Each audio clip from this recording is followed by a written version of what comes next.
నమస్తే తల్లిదండ్రులు. ఈరోజు కాన్సెప్ట్ ఒలింపియాడ్ స్కూల్స్ గురించి చెప్తాను. కాన్సెప్ట్ స్కూల్స్, మోడల్ స్కూల్స్,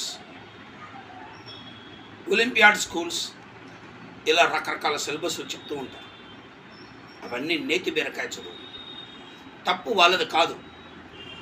ఆ స్కూళ్ళలోకి వెళ్ళి మాకు ఐఐటి కావాలి, శిస్తు నుంచినే ఐఐటి చదివేయాలి, నీట్ రాసేయాలి, డాక్టర్ అయిపోవాలి అని తల్లిదండ్రులు వాళ్ళని అడుగుతుంటే వాళ్ళు దానికి అనుగుణమైనటువంటి మెటీరియల్స్ని తయారు చేసుకుని ఒరిజినల్గా చదువు చెప్పడం మానేసి కాన్సెప్ట్ పేరుతో ఇంటర్మీడియట్ సిలబస్ను బోధిస్తూ ఉన్నారు.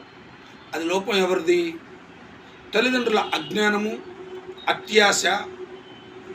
మా పిల్లల్ని కాన్సెప్ట్ స్కూల్లో చదువు చెప్పించుకుంటున్నామని చెప్పుకుని మురిసిపోయే భేషజాలతున్న తల్లిదండ్రులు తమను తాము గొప్పగా చిత్రించుకుంటూ మా పిల్లల్ని మేము ఎంత గొప్పగా చదివిస్తున్నాము అని జనాలు చెప్పుకోవడం కోసం పిల్లల్ని చదివిస్తున్న తల్లిదండ్రులు వెరసి ఆ కాన్సెప్ట్ అనే పదానికి దూరంగా జరుగుతున్నారు. ఎవరికైనా అర్థమవుతుంది.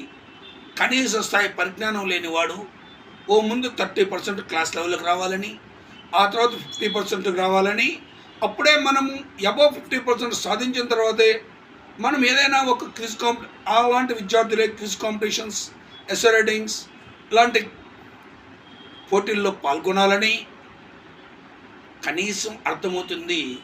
కానీ ఈ చెత్త తల్లిదండ్రులకు మాత్రం అర్థం కాదు.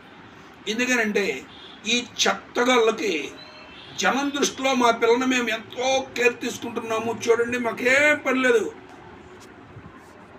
పని పాట లేకుండా ఇంటికాడ కూర్చుని వెళ్ళి పిల్లల్ని ఏమండి మా బాబుకి ఎన్ని మార్కులు వచ్చినాయి అని టీచర్లను ఒత్తిడి చేస్తుంటే చివరికి వాళ్ళు చదువు చెప్పడం మాని రాబోయే ప్రశ్నలను వాళ్ళే దిద్దిచ్చి మార్కులు వస్తూ చెప్పుకుంటే ఒక్కసారి ఆలోచించండి.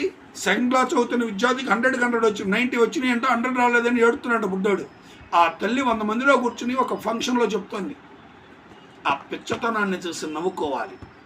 దయచేసి నారాయణ స్కూల్స్ సుమారు 30-40 వేల మందికి ఉద్యోగాలు ఇస్తున్న స్కూల్స్, వాటిలో ఏమైనా లోపాలు ఉంటే సరి చేసుకోమని సూచనలు ఇవ్వండి. పేరెంట్స్గా కానీ మారొచ్చు.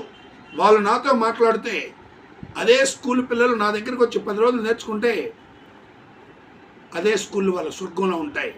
నమ్మలేరు. నమస్తే.